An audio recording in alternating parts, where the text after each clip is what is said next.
Welcome to Energypreneurs, the podcast where solar power batteries and electric vehicles come together. I'm your host, Sohail Hasnie. When we combine these technologies, something powerful happens. On this show, I speak with founders, engineers, and investors who are building this fantastic new energy system. Thank you for joining. Podcast, YouTube channel. If you have been wondering, is this time to set up one? This episode for you. I'm Sohail Hasnie. I am the host at Energypreneurs, and this marks 300th episode of my podcast. I've been thinking, yes, the world has changed so much. This may be time for everyone to set up. I started during COVID about 5 years back, and the world has changed so much with technology and so many other things. Today, I want to share with you how do we set up this podcast, what do we have to do, and how simple it might be to set up one of them. And I'm using one of these DJI drones. It's actually behaving quite funny. But I would like to take you through what are the things that I have done. Actually, when you decide to do a podcast, first thing we have to decide who is your audience. And then how frequently do you want to do it? What platform? But those decisions can come later. Because people will tell you, you need to decide. But I started. I've done many episodes on electric vehicles, batteries, and solar power. Today, this would be little different. As I approach the 300th episode, and thank you, I thought maybe it's time for me to take a look. Why did I start the podcast where I am, and why you may also consider starting your own. So it all started, before I start, sitting in Antipolo in Metro Manila, pretty warm outside. Anyway, coming back to the point, when I started, the idea was COVID just happened. We are all stuck indoors. What can I do that will capture this time for the longer term? So the podcast started. I know a bit about photography. I did not know much about microphone and all that. Again, I'll come back to you on this thing. What am I using? To coming back, why did I start the podcast? I wanted to inspire people. I saw a bunch of school children in Melbourne. They were waving flag against climate change. And then I asked one of those little girls, and where do you get all your information? They said, from our school teacher.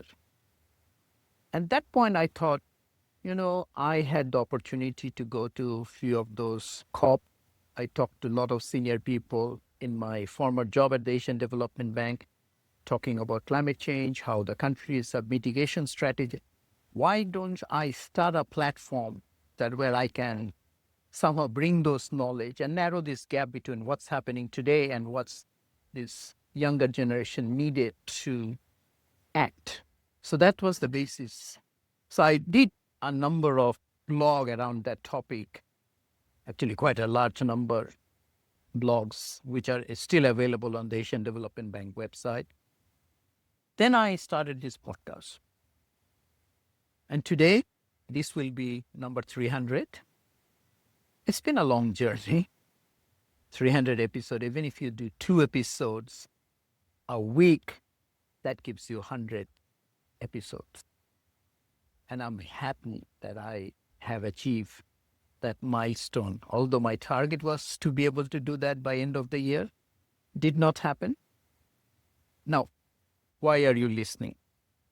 I want to convince you that doing your own podcast is a brilliant idea, even more than when I started. Because of AI, where we are, the differentiation that needs to be, like I can walk into somewhere and I will say, okay, I don't know anybody in this conference. And interestingly, someone will walk up to me and say, oh, you are so-and-so. I follow you on LinkedIn and I have listened to your podcast. So this has been quite an amazing journey from that viewpoint. It helped me to sort of build, I won't say authority, that's a strong word, but a very good understanding about prevailing topics like what's happening in vehicle to grid, what's happening on electric vehicle, which policies have worked, which are not working. I don't want to go into those details, but in whatever subject you are experts of, this podcast helped me to get a better understanding of what's happening on the ground, who is doing what actually makes sense. So I think it will help you to develop this, and it really helped to clear my head, clear my understanding on a long range of issues. Then access.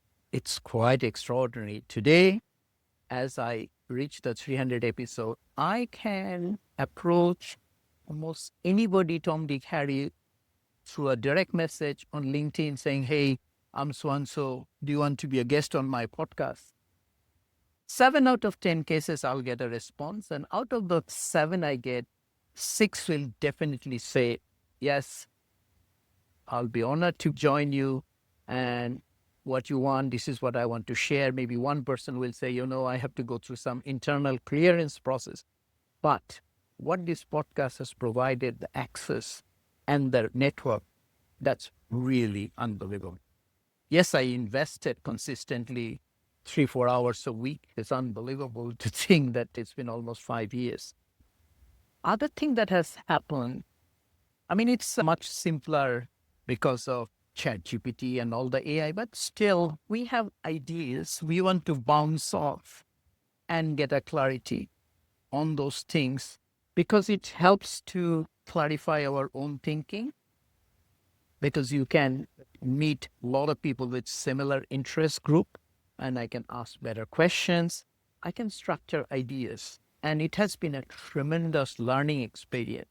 I don't want to go through that, what I've learned, because those are mostly technical in nature, but definitely it helped to clear my thinking, bounce of ideas, and firm position that, yeah, on this point, I think this is it. So rather than reading an article that I have read on someone, I'll look up him or her on LinkedIn or any other platform saying, hey, I'm so and so, can we have a chat?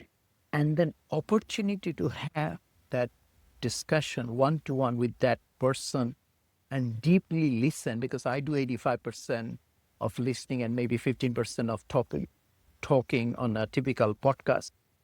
That really helped me. And I was able to also bounce off ideas. I'm almost like thinking publicly, and people said, no, you're wrong. Okay, why? Because of this. Then I said, okay, yes, I see your point, but then someone else said, no, that but doesn't move. Okay, I learned something new. So this has been tremendous.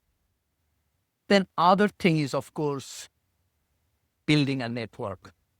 Network is very important. And I think it's going to be more and more important as we go into this new world with AI, where sort of zero marginal cost, everybody knows everything, but then knowing who actually knows and other people knowing you, I think networking will be way more relevant in the future with AI than what has been in the past, because you will see a lot of documents being written, mostly with technology.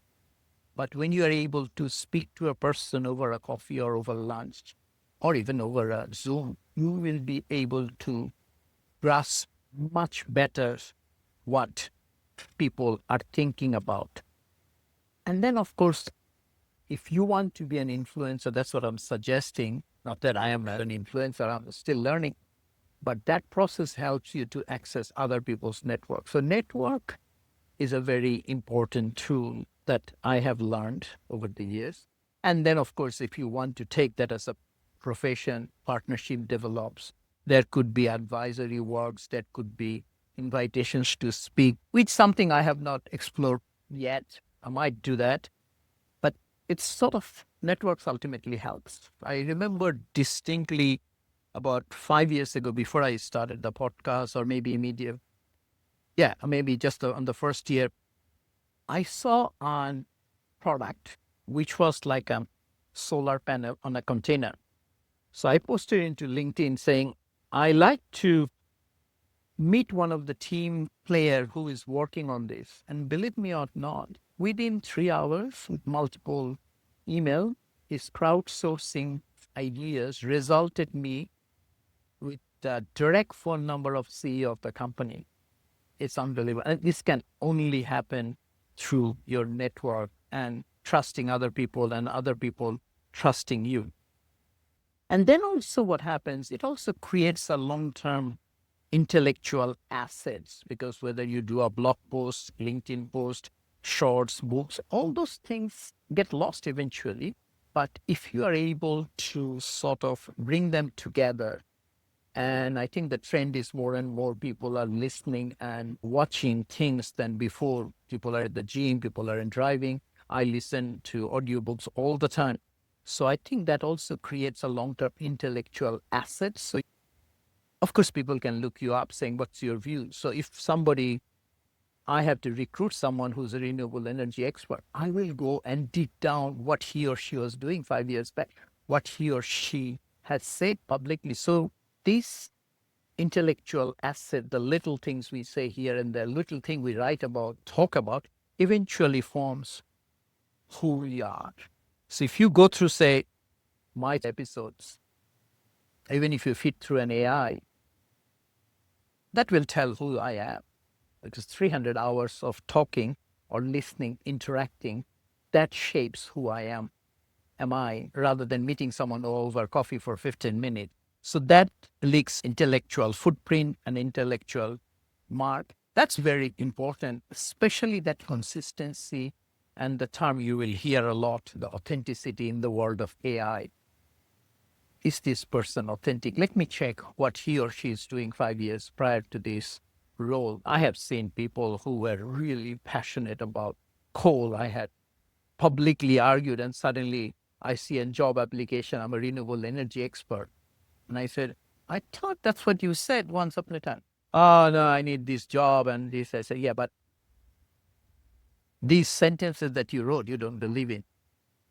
And then, of course, those who want to look at the commercial side of this intellectual property, your influence, the network that you build, it creates a lot of indirect business opportunities, because trust is very important.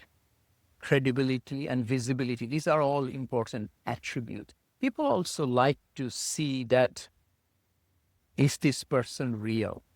Is this person says what he or she means, or means what he or she says? So I think those can create a lot of indirect business opportunities. I got approached by quite a number of project ideas through my network. I have a partnership through my transaction advisory, Energypreneurs advisory. Many of those people I met through podcasts, LinkedIn, but lately, a lot of my podcast guests are now business partner, and we are trying to work together, help each other out to develop concepts to tackle the challenge we all have called the climate change. And then, of course, if you want to lead, it can give you consulting inquiries, board member positions, and many things. And while commercially speaking, one might say, okay, the return on investment is immediate, but I see this also as an exponential. The relationship goes a long way if one wants to pursue, because the trust is there. Because if you have been listening to my podcasts, at least you have listened half a dozen of them, you sort of get a feel for what I have been thinking, what I have been saying, and there are a lot of repetitions. It builds a character around that. It's very easy. So I think that indirect business opportunity is there. Other thing I found is quite amazing, because I am putting out, and I'm proposing that you do too, if you want to do a podcast, your worldview to the world and show what you care about.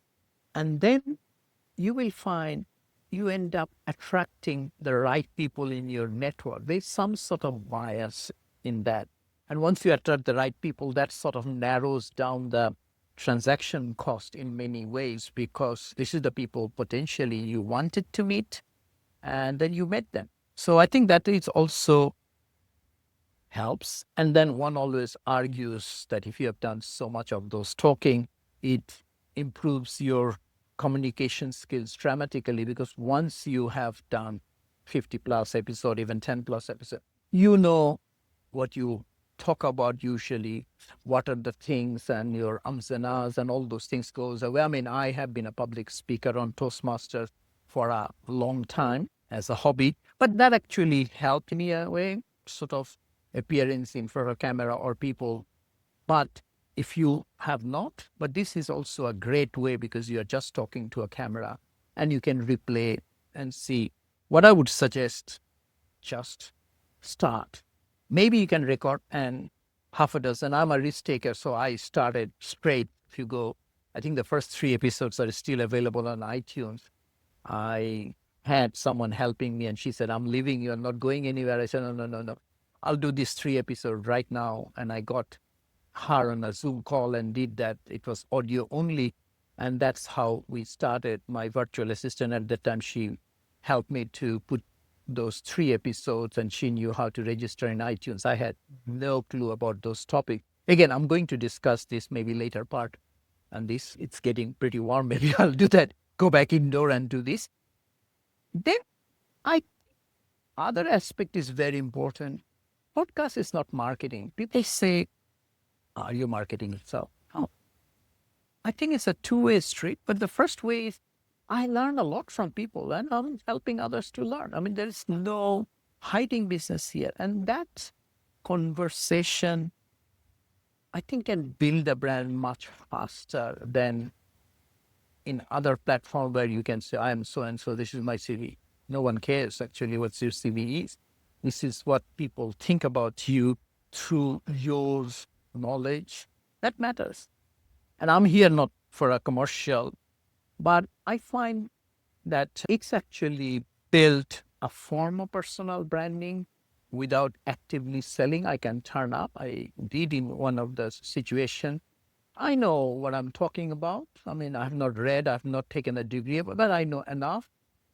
And I know quite a bit more when we dig down. So that helps. The best option is I have an undergraduate degree. Oh my God, 42 years back. Irrelevant what I studied then. I did an MBA in 1993. That's also a long time back, 33 years. Oh my God. But what I do today has nothing to the degrees I had. I always been listening to, reading books as a teenager, how to do things. I always like in Reader Digest, how to do this, how to do that. So I remain that how to do person. So the podcast also helped me to future proof, because I may not be very progress in a particular area. But if I find someone who is and have a 1 hour conversation with him or her, trying to really understand, I really learn a lot. So I think it will also help to future proof your experience. So what I will do now, I've done about, I think, about 20 minutes here summarizing the things that might help to discuss. I will add later part where I will like to take you through as to what I do, what is the process. And it's so easy to do. Technology is helping.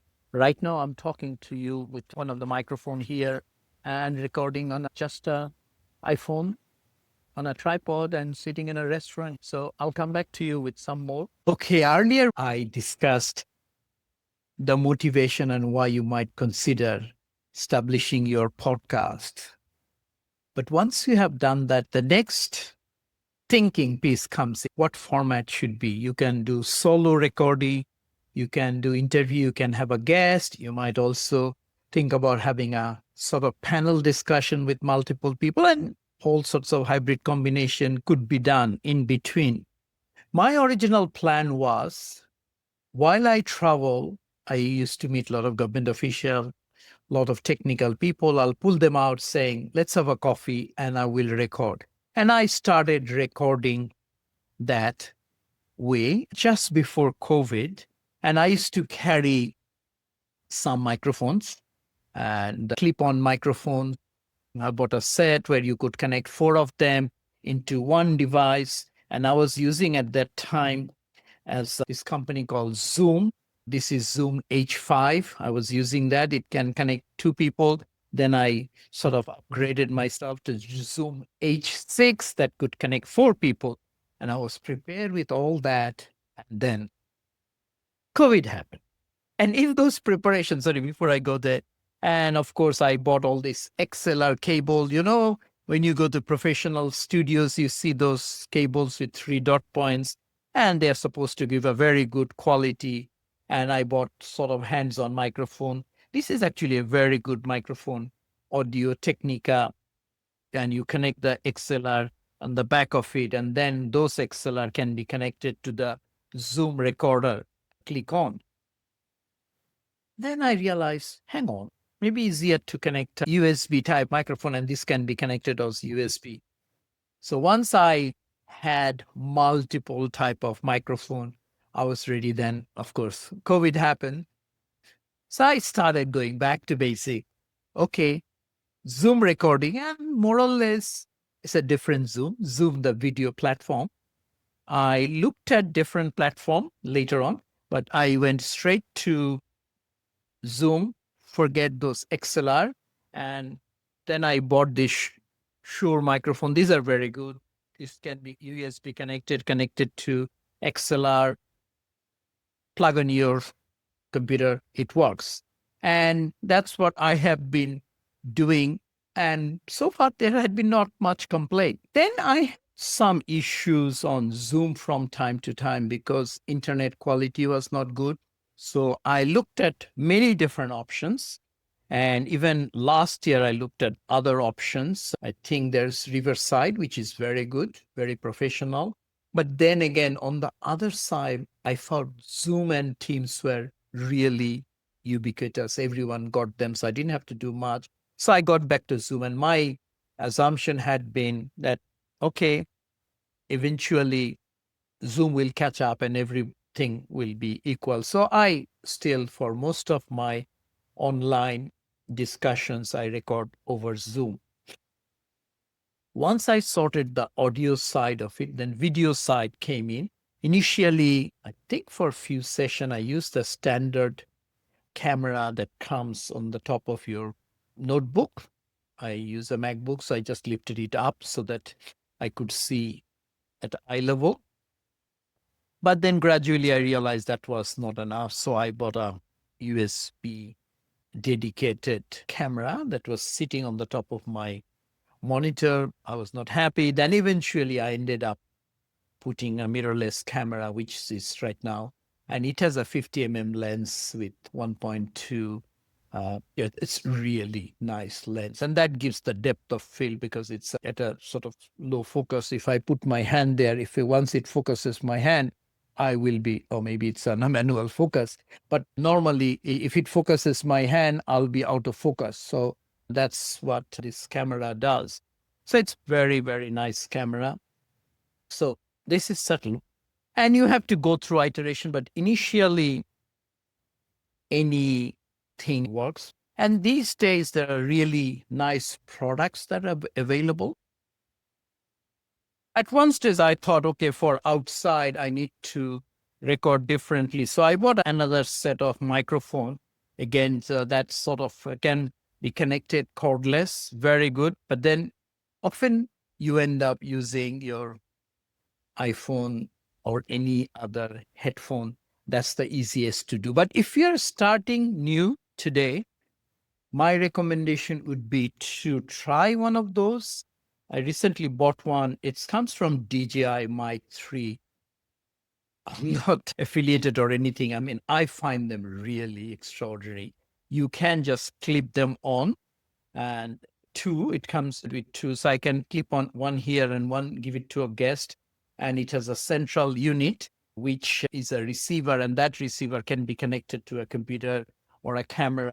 or with a drone. I mean, not quite a drone, with a mobile phone, with the drone app.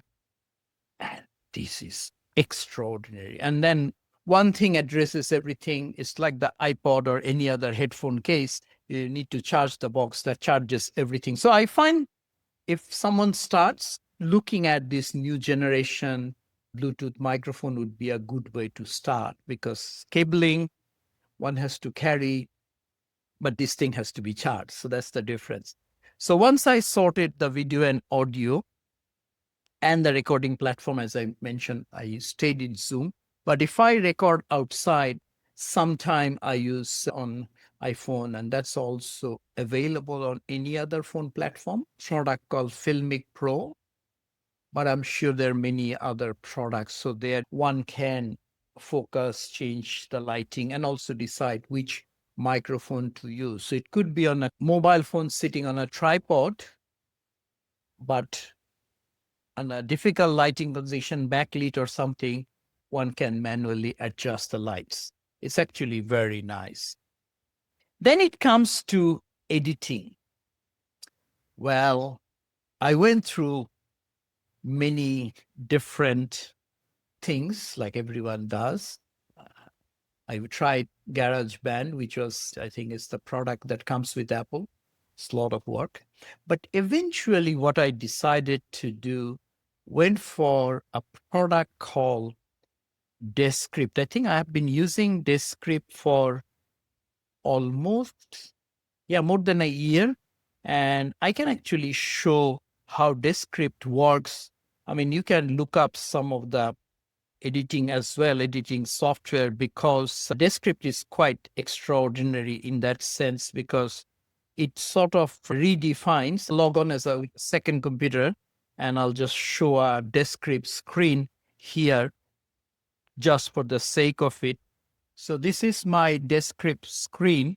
So if I want to move this and do a different clip, like these few words, I can go to edit here. And so if I just highlight these areas and I can just say edit, duplicate to new composition.